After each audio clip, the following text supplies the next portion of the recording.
Hey everybody, it is time again for...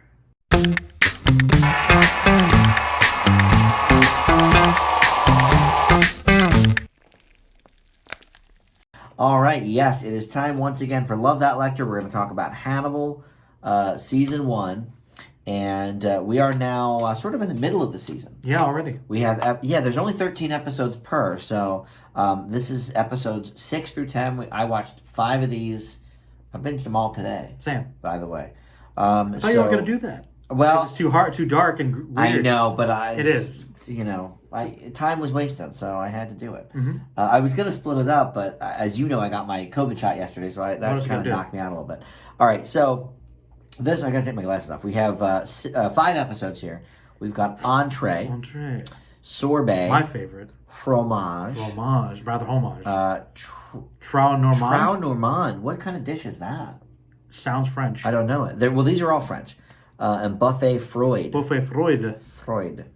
And that's it. So, all right. So here's yes. I have a question for people that might be watching this thing. You know, I'm guessing the titles are all thematic, and obviously it's different French dishes. But I noticed that, I don't know if it's been every episode, but pretty much everyone we watched for this last batch, Hannibal was cooking a dish every episode. Is he preparing the ones in the title? Because I would have no idea. Oh, that's interesting. Well, I know the one said like some kind of brains. Was it calf's brains? I forget. Something like that. I don't know what some of these dishes are, though, is the problem. All I know is I hear it and it just sounds good. That's a good question. So let us know. Yeah. And so I know in the first season they're all French. Second season is a different one. I think it might be Italian. I'd have to look it up. And then third season, something else again. All right. I think I know what sorbet is. Isn't that like... sorbet is like a sherbet. Yeah, like orange sherbet or something. Ooh. You know... Which is one of my favorite things. Not to get too far off topic already. But I love a sherbet, and it's been so long since I've had one. You want a memory? Tell me. This is really random for Hannibal, but my earliest memory, I think, or one of my earliest memories is of sherbet. I believe it was when my sister was born. I was in the hospital, and there was like a nurse or something, and she gave me some sherbet. Wow. I loved it. So that's literally like pretty much one of my earliest memories. So that's awesome. I love sherbet. Sorbet just, sounds like a really refreshing thing to just eat after all those people brains. Oh, that's a nice memory. Yes, all the people's brains, and then they gave you sherbet afterwards. All right, well, entree, we know what that is. Yes. Fromage, I've heard of fromage. Is that a cheese or something? Trou normand makes you think of Normandy, which is, I guess, part of France, you know. Yeah, I guess so. And then a buffet, we know what that is. All right, well, anyway, I don't know. That's a good question, though. So in entree... we have, this is the one where the inmate, at the state hospital. He's doing a Hannibal bit. Oh, yeah, claims to be the real Chesapeake Ripper. Hello, Will Graham. Yes. Tell me. And then sorbet, after man is dead in a hotel room with his kidney missing. Oh, yes. That part. Another, these are sort of... They all bleed into each other. They are both Chesapeake Ripper. Ask. Gotta find out who he is. But then it takes a little bit of a turn, because then fromage... Will and Jack pursue a murderer who makes instrument strings from the guts of humans. I have some things to say about that episode. I do too. And then the fourth one we watched, a human totem pole. Oh, yeah. It's found on the beach. That was kind of right. Comprised of 17 different bodies. What a visual. And then Abigail comes clean to Hannibal regarding her dark secret. So that sort of brought back something from the earlier part of the season. And then the last one, Will questions his sanity when he gets inside the mind of a killer who believes that she herself is already dead. Yeah, that was interesting. All right, so we had talked sort of earlier on about doing this show. We did, and how gory it is, how gruesome it is. And I was like, damn, what are you doing? That episode with the violin. Oh, when he literally turned the guy into a cello? Oh, my God. And then they describe... It's not just the visual aspect of it. How they actually... Then they described how they whitened the How he chemically altered the vocal cords to harden them to get a better sound. So he can literally play... They explain... So not only are we seeing the, for me, disgusting... And look, the visuals of this show, they're top-notch. There's no arguing some of the best horror... serial killer murder visuals I've ever seen. Think about horror shows 7 times 10 is 70 on television. Well, we right. This is once again. We haven't seen. How? Like, when you think of horror movies on TV, what do you think of? Horror movies on TV? Or, I mean, horror shows. Oh. Horror shows. Like, you could say maybe X-Files a little bit. Or American Horror Story. Oh, yeah, which I won't watch. Like, although, it's got to be more tame than this. They're creepy visuals, but there's nothing this violent. Nothing like this. And this was 2 in a row, because then that next episode was the one where where they take all the parts out, and Will goes into the office and sees the guy. It's like, and it's always like stuff with the neck. And the last episode with the girl, their like jaws are cut, so it's just like it's extra open. Oh, that's what it was. That's what it was. The last one. It's like they got elongated jaws. It reminded me of Beetlejuice when she makes her mouth all wide, but it's real. Like it makes him look like an real, alien monster. Like they jaws broken, like they've been cut. Yes, like a fake Joker smile. Murder thing. I am continually floored, and we're going to say it in many of these videos. This will be a broken record. Like, I'm continually floored that look, this is allowed on network television. This is so scary, and like the visual aspect. The visual aspect is great in making it so effectively creepy. Very effective. But I'm surprised by that too. About it. They do. They go into detail about not only what. Do we have to see he took this out. Oh, you cut the cords of the kidney like this, and had this removed. Right. And they'll show like the. It's so very specific. It's very detailed, and it's very visceral. Yeah. But that's kind of the point. So well, it's certainly the point. And what's interesting is, so I was thinking about the movie that we saw, the Hannibal movie with not Hopkins. Red Dragon. And how that also had some very intense, gory images, intense images. I think these are worse. And I think these are actually worse. And that was TV. That was an R-rated movie film. And this is a TV show that airs on a broadcast commercial channel. I think that's really what a big part of this, the talking about this show is going to be, is the cultural effect of violence and TV and stuff. Because you're right, and maybe that's just a shift too. Because about what's acceptable, but that still blows my mind. Like, this is what's interesting. So this ended, I don't know when, 2015, 5 years ago, something like that. A little while 2015. Ago, actually, and so it makes me wonder.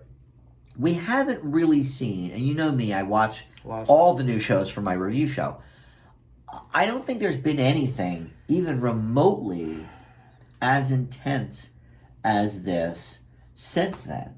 And it's interesting because it wasn't, it was critically adored. Yeah. It did okay in the ratings. It was on Friday nights, which is usually a dead zone, but it did okay. You had to kill things.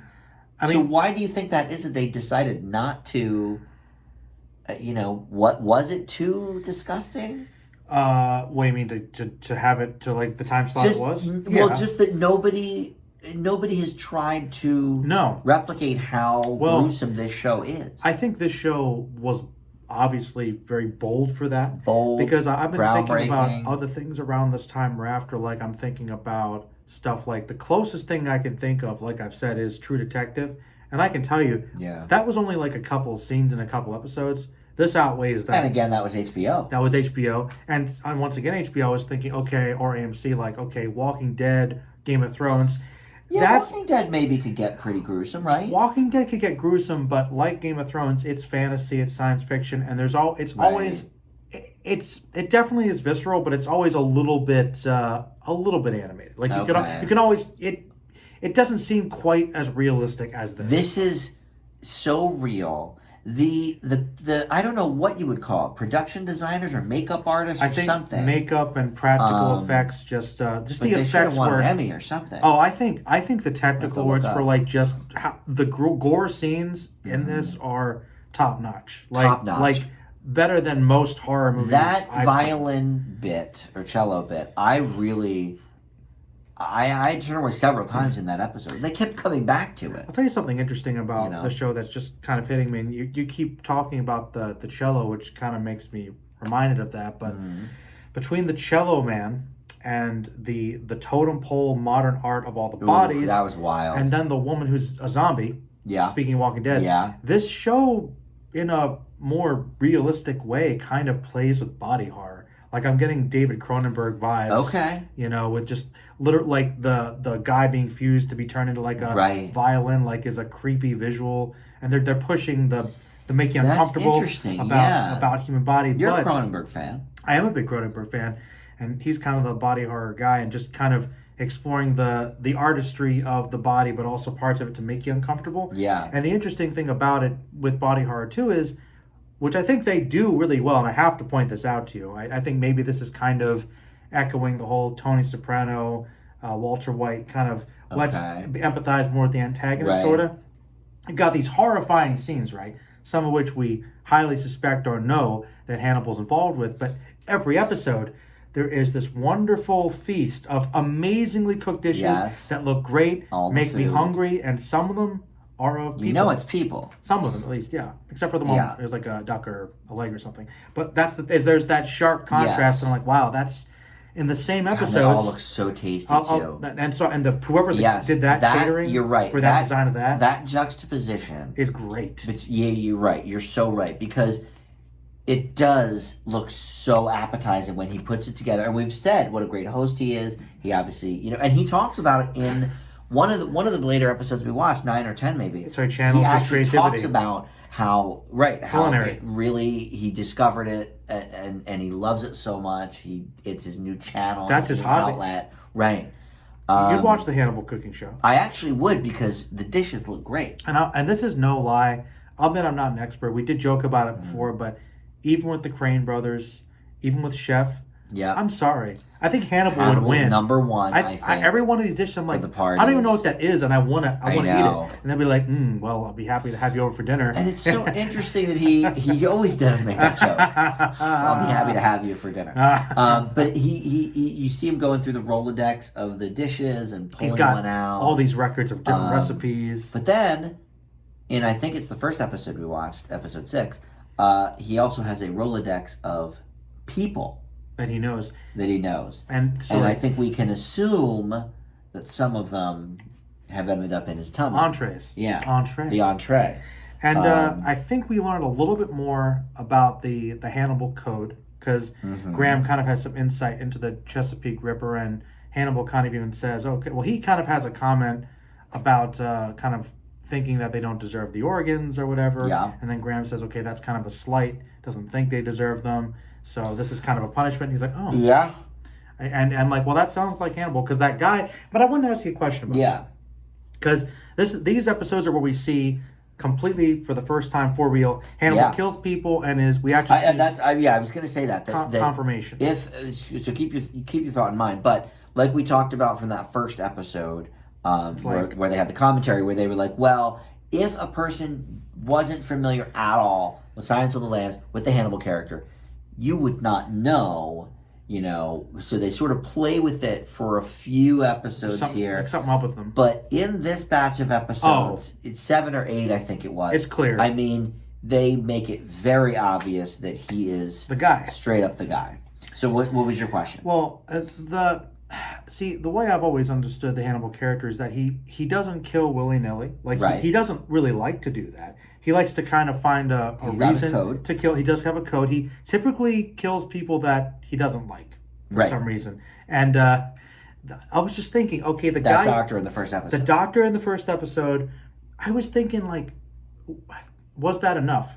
Because I thought that it was usually worse in things that I've seen, or maybe that it had something to do with maybe him being discovered is the reason he kills people. Because he was injecting, he was like, okay, well, you can't lie about this, or you got to be honest, or I'll report you to your insurance, and that was enough to get him to kill him. And I was thinking, was that because the guy was an a-hole to him, or was it because there was some weird possibility? Maybe because the truth would come out. That's what I thought it was. Like, it didn't seem like that guy deserved it. I think it was more of a survival thing for him. Because that's why he killed the one guy later, was because, okay, well, he's going to see me fight this other guy, and there's going to be this thing. All right. I got to take him out first. Let's talk about that cello episode. Because that's where he does kill Dan Fogler, who we've seen in Balls I like of Fury, that guy. And we've seen him in so many things. Fanboys. Fanboys. He's funny. I like him. He was good in this. I like him too. He was very good in this. Oh, I want to ask you a question. Yeah. Not to hold your thought. Sure. I don't know why they danced around it, because they've clearly talked about it in these movies before. Mm-hmm. Was it supposed to be like kind of a gay couple, or is this guy kind of closeted? Because Hannibal's like, you have interest in him. He's like, not really, but I love him. And I was like, why did they just say it? Well, keep in mind, this would have been set in the late 80s, right? Except I don't think it actually is now because they've Oh, modernized I guess that's true. I thought about that today, too. I guess that's true. Because they have cell phones. That's why I thought right? it was a weird... Yeah, they have cell phones and stuff. And internet. I didn't think of that. That's why I was like, okay, why did they keep You're that line? right. Like, okay. I don't know. That's a good question. I feel like that maybe that's an arc that was carried over from earlier books because obviously talked about. It could have been. And my first thought was, ooh, is this going to be that? And the books would have been from the 80s. The Benjamin Raspel guy who was the head in the jar that Clarice found. Oh, right. Well, like his patient that was gay. Oh, is that coming? No, okay, I guess it's. Are they doing kind of like a riff on that idea? That's a good question. But so I just want to ask your opinion about that whole character and that because I thought that was interesting. Yeah, I did too. I sort of just thought, well, clearly he's obsessed with Hannibal. Yeah. He's clearly, he wants to be his best friend, Opera, maybe more. Cheese. Yes, opera, cheese, gay, the whole bit. He's got some kind of attachment thing. But then we've learned, about him that he does this with all of his therapists.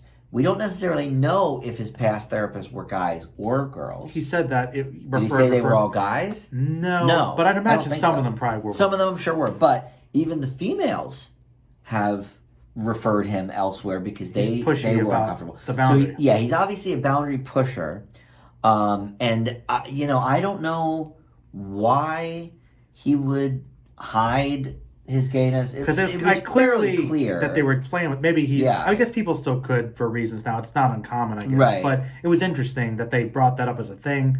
So tell me what you think about Tobias, the cello guy, the gut guy, because I got some thoughts about that.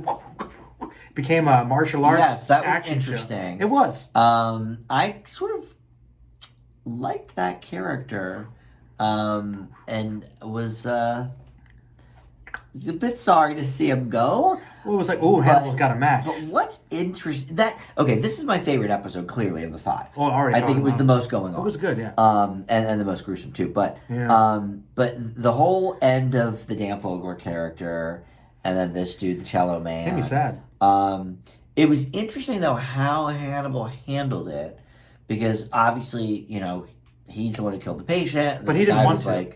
No, he didn't. He kept trying to say, "Don't kill him," and he was pushed to it. Like, don't kill him. I want to refer. He wanted to. He tried as much as he could within his boundaries to not kill that guy. And he's like, well, I'll kill him so this other guy doesn't, and then I'll take care of it. Because the other guy really wanted to. Because I'd imagine the other guy would have killed him more brutally. Because I've been looking forward to it. Probably. So maybe it was a mercy killing. And you know what happens when Hannibal looks forward to killing? He really savors it. So this guy probably would have done the same thing. Mm-hmm. But I just think it's interesting that when the detectives all came in, they just took Hannibal's word for exactly what happened. Because I thought, there would be Hannibal fingerprints on Dan Fogler's neck, and all of that. But they didn't even, they were just like, oh, okay, that's what happened, Hannibal, cool. Honestly, whatever. With this episode and a couple of the other ones is where I started to think, okay, they're stretching the believability a little bit. Like, for instance, when Will goes in with the police and, to try and investigate the cello guy, and then he's having his issues. He goes outside, and I know the guy's tough, but you're telling me that he overpowered 2 armed police officers that easily. I was like, maybe one guy, but well, he's a big dude. Not really. All right. I guess he got him with the whip. I guess maybe. Whip. Oh God! I don't want to think about that. What an interesting weapon. It's a very interesting weapon. I don't know. I think at this point we are definitely. Look, it's a scripted TV show. They're playing with they have to play with a little bit of the boundaries of reality. Because at some point, because everybody would realize I liked what was going on. I feel like that episode, but when he started trying to whip Hannibal and they were doing martial arts choreography, I'm like, good. This feels like a different show right now. I like it, but it's boring. But how did you feel about them just taking Hannibal's word for it and saying, "Oh, okay, I guess that's what happened"? Well, I had some mixed feelings about it. The believability was not quite there. Well, but obviously they can't do the fingerprints and find Hannibal out. By the last couple, I think that's the beginning of it, because the last couple episodes they start sort of asking questions like the one like Graham's girlfriend, not girlfriends, I trust Hannibal but Abigail because he has nothing to lie about it, so she's not lying. I'm like, and then Fishburne's like you can tell that. The beginning of that. Right. Well, but also, Will discovers their secret, Hannibal and the girl. Yes. In episode 9, I think it was. And that's where that begins. And so, wait. episode 10 has a lot to do with sort of that dynamic now that Will knows.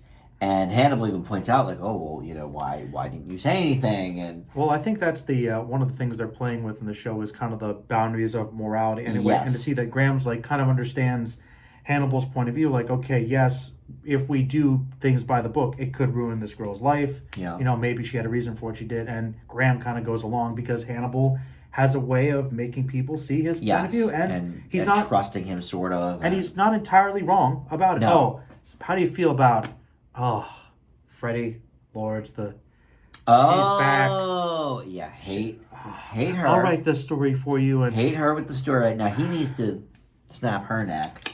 I would love for her to be over. Why is she the worst? And she was gone for a while, too. I think she didn't appear until... They had a flashback of, you never write anything about him again. And then, I did find it... Her line was interesting, though, about, on different levels, we all could be, psychopathic to some extent. So since we're all in these fields where we're not as bothered by these things, so we're not maybe the best anywhere, a bunch of psychopaths helping each other, was an interesting theme they're going for. It's an interesting take, sure.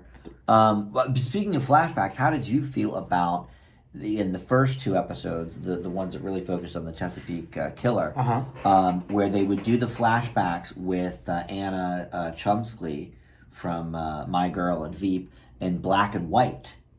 He ends up killing her in the one episode, but I thought that was a really interesting motif. Yes. Because sometimes in shows like this, it does get a little confusing what timeline we're in. And so they made all of her scenes, mostly with Lawrence Fishburne, in black and white. I like that. John Crawford, right? Yeah. Okay. Larry Fishburne. But I also like how... I mean, I hated to see her character go because I really like that actress, but I thought it was interesting that she basically, found out from seeing these drawings of Hannibal's, and he just, snapped her. Well, one thing I think that's really interesting about that, I did like that episode 2, is I think it's really fleshing out Crawford's character a lot, because you see his real motivation for wanting to get this killer, and I like that guilt he felt and how that kind of leads over to Graham. But I wanted to talk about him because despite that episode, I still sometimes have mixed feelings about Jack. Really? Because I guess the idea is he's a means to an end kind of guy, because he's like, he literally confronts one's like, okay, this isn't good for you. Hannibal says it's not good for you. Why are you still here? I think you can do good here. And then he's still pushing that line. I think he's like, I agree. I will do what I can to get what I want. And yes. And this thread of episodes proves that, because he said exactly what you just said. And then in the next episode, he was like, well, why are you still here? And he was what's like, your problem? You literally wouldn't let me leave or whatever. That is getting annoying. And then he asks if he can leave then. And Jack's like, well, you missed your chance. I need you here now. No, he can leave anytime. Technically, he works at the college or the Quantico or wherever. Yeah. You run a division. He doesn't technically work for you. So that is annoying me. Well, because, listen, it makes sense that they would be questioning. Like, hey, look. As we see in these episodes, his sanity his sleepwalking is getting worse. And his nightmares is getting worse. The illusion, the girl under the bed that was creepy at the end of that 10th episode. Thinking he's going to become like the killer. Like he's becoming like the killers. Like Hannibal knows it. It's real bad. Everybody knows it. He's like, talk about a toxic situation. Like, I get it. Crawford doesn't care. I think he does. I think he does too. I think he does, but he cares more about using him to... He even says a line where, like, look, to be fair, he has a line basically where he's like, look, well, Graham, he can go through this, but I believe in him. He's strong. Right. I'll be there. He even says, like, hey, even when you don't believe in yourself, you can believe in me. Your foundation's not saying I'm your bedrock. So he's like, he's saying this. But how about Graham's line when he says, it might have been that same episode, when Jack's like, you're broken, you need to take a break. And Will says something to the effect of, well, tell me you have anybody on the force that's better at 100% than I am broken. And he couldn't do it. He's like, you're right. Look, I need you. I think that the show... It's an interesting dynamic. I agree. I think they are showing the perspectives that Will is basically caught between two manipulative people that want him for their own ends. Right. Yes, you're right. Which is why there's that on again, off again with the girl, because she sees that he's not at all focused on that. They're slowly becoming an item. You know, your favorite part. It's a kiss, not a relationship. Oh, please. I was like, just do it already. Right, get a room already. I don't care for that part. But still your least favorite part. Look, this show is not about the romance. If I wanted that, I would watch something else. To be fair, I also don't really... I mean, she's fine. But it shows how it's affecting him. It shows how it's affecting him. That he can't even have a relationship. I actually still want him to get with the wisecracking Asian girl. I'd be fine with that too. I like her a lot. And I also want to ask, what is her job? Because I see her in the lab. And comedy routines. She's the life. Because I'm like, she's everywhere. Like, what is your specialty? In the cello episode, when she says about it she says something about it to the guy about the strings or your buddies, the catgut strings. Yeah, for the kids in the hall. And he gives her a look, and she's just like, "Yeah, I played the violin." Like, yeah, whatever. Like whatever. And I was like, okay. She's there for the comedy. For all the laughs that Hannibal can provide. I think she is like an Undertaker, though, right? I think, she's there examining the bodies, but the other guys do that too. I think she's a forensics person because she goes on that scene. That could be. But the thing I'll notice about her, I like to bring her up because she, I forget her name, but she, I think, cares about Will. And, and you'll notice she realizes that's affecting him, and she's not quite as wisecracking as she was when she first met him. I guess that's true. But for me, man, like... Even after the violin thing, when they had the totem pole of bodies, I'm like, oh man, that's just the net. I really expected... I was like, what is this? I expected that dude to open his eyes, a la... No, a la what's his face? Your favorite movie, Lone Ranger. Oh, Johnny Depp? He's hiding in the bodies. It was just like... and that's, for me, that's actually where it stretched a little bit, where I'm like, okay, so last week... They fought the guy that turned a guy into a violin or a cello, and now there's I'm like, well, but what? But that's why I thought he would maybe open his eyes, because I thought maybe he was buried. A dream. Well, yeah, that's a possibility. But I thought maybe they sort of buried him alive. Ooh. And I don't know. Like among other bodies. Yes, like, you know what? And planted him there. I don't know. Another detail about that episode. The show is really making me think crazy things. Well, yeah. but the thing I also like, once again, shout out to the production design, makeup. As always. Because the thing, they talk about how those were 40 years worth of murder, so it's newer bodies stacked over once, so there's like skeletons over like ones that are decomposed with real fresh ones. It's like, it's layers of old bodies. It's so funny. Even though I just watched all these today, I think some things I just you had to close your eyes. Block out. Well, yeah, if I'm closing my eyes, sometimes I try to not listen to, because, and I know that's not helpful to review it, but like, well, that's what I'm here for. Sometimes it's too intense for me. It's like I said I was going to marathon. I watched Cheers and The Good Place, and you should watch like one in between shows. to like mix it up. I should actually to give yourself a palate cleanser. Yes, I should. But that episode also features Lance Henriksen, good old Bishop. Oh, that's right. He was the serial killer. That's right. And did you like his obvious big role of just sitting down for one scene the whole time? That was a sweet role, I bet. Yeah. Oh yeah. He got paid good that day. I love it when they always sit, no standing. Now we haven't talked yet before we wrap about one of our favorites. Hannibal? Gillian Anderson. Oh, shoot. Yeah, because I think, unless I'm mistaken, because she's like a chameleon to me. I think this was the first batch of episodes we saw her, right? Yeah, I saw her, the name, like, oh yeah, she was supposed to be in here. Yeah. Blonde Anderson. Blonderson.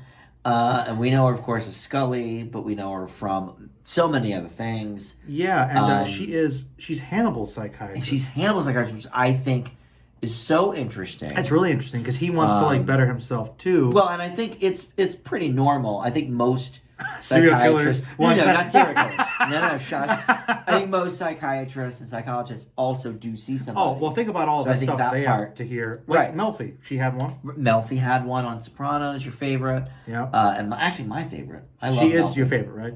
She is, although Anderson, I don't know. We'll see where this goes. Well, I think it's interesting because they clearly were colleagues and they know each other and they were like friendly. And I was wondering. She tried to retire and he said, no, you're still going to keep me in your roster. Literally going to still, I guess, charge him for sessions. Mm-hmm. She's his only client. Yeah. And she, I guess, got assaulted or something, and maybe that's one reason why. Yeah, they didn't delve too much into it, but I guess she retired because of the assault. And he explains how he to her, oh yes, I understand now. Having after the whole Dan Fogler incident with the cellist, with the whip guy, right? Like I feel like that trauma. It's weird to be back in there, right? So he relates to that. But there's something interesting which I'm wondering if they'll delve into.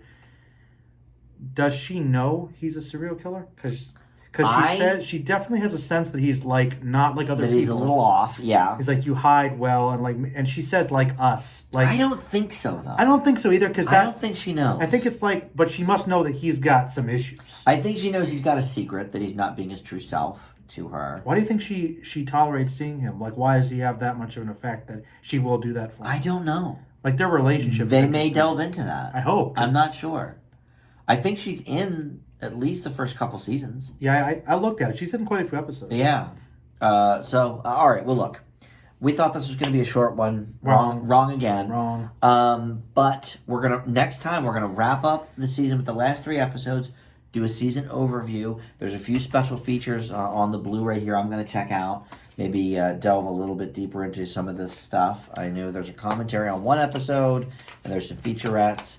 I honestly hope there is some sort of making of the effects, because that would actually help me to see or the how fake it is, or like the set design, or the set design would be good too. Yeah, just the making of stuff would be really cool. Yes, for a show like this, I totally agree. Are you liking Mads Mikkelsen still as Hannibal?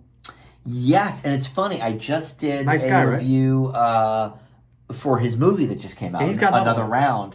That was nominated for a couple of Oscars. It won Best International. It's like a wine movie, right? It's kind of. He's like drinks for parties or something. Yeah, well, him and his the basic premise is him and his buddies who he teaches with are all in their 40s now, and their lives are stagnant.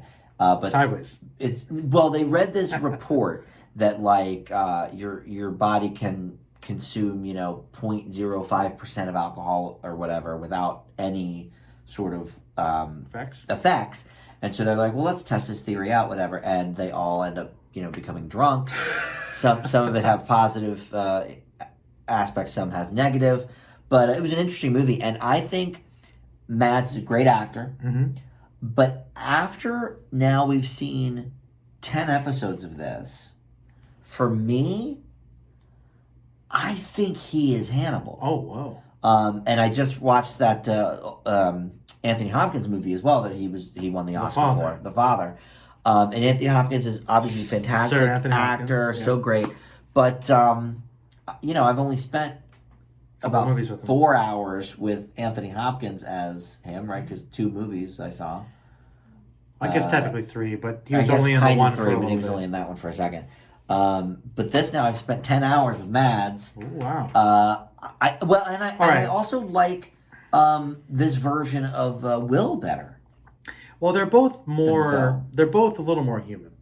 Yeah. They're more believable. Yeah. Whereas, in a movie, I guess you got to hype up the heroic or evil characteristics. And here's the thing, because Hopkins, especially in Silence of the Lambs, which I've seen multiple times, he's doing bits. He's here, and I'm wondering, is he ever going to get to that point where he's just doing bits? Not doing gags. He seems like just a nice guy. I mean, good host. So I'm wondering if when he gets outed, is he going to be a supervillain? I don't know. I don't know. We see the transformation, but I guess what I'm saying is I like this version of Hannibal better than the Hopkins post jail. Okay. In Silence of the Lambs. So you still think Silence of the Lambs, Hannibal's still your favorite, though, right? No, I think in terms of writing, I'm actually sort of enjoying this Hannibal because nobody knows who he is yet. That is interesting. And I think it's a more interesting take on the character. Now, as a movie, obviously, Silence of the Lambs is great. It's not really about Hannibal, though. Right. Right. What is he in the movie for 17 minutes? It's Clarice's story. It's Clarice's story. That's why they made the stupid show about her on CBS.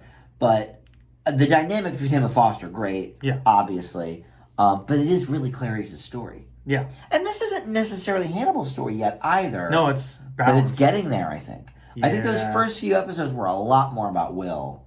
Now this batch of episodes, I think we're really diving in. We see him with Gillian Anderson. We saw him in some of his sessions. We see him more with the girl. Yeah. Grooming her to become the next killer. Yeah. So now it's sort of shifting a little bit from the Will show to the Hannibal show. Yeah, I like that.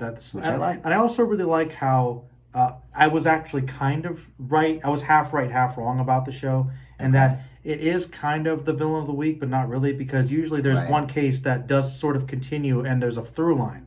Yes, it's a little of both. A little bit of both. I don't like that. It's not clearly one or the other. Right. It's both. You do want to pay attention and watch the episodes. And I think this is also a very post, like, Breaking Bad time where a show is a season's a long movie. Yeah. And Lost was kind of the template for broadcast for that, I think. But, all right, well, look, there's more to talk about next time for sure. Thanks for joining. Sure. Always a hit. Yeah, so far, hittable. All right, now, see, these are the gags I'm waiting for Hannibal to start doing. Look, that's what if he changes, just puns. I'd love to have you over. Well, he does. Now, he has said that a couple times. He does, but he's very flat. He's done, very matter of fact. Yes. He's not like, twirling his mustache. Because when Hopkins was doing it, everyone already knew. So everyone knew the bit. That's why I'm hoping that by the end of the show, he's leaning into it, because he's not imitating Hopkins. No, it's definitely a very different take on the character, which I appreciate. All right. Thank you for watching, and we'll see everybody next time. That's right. Bye.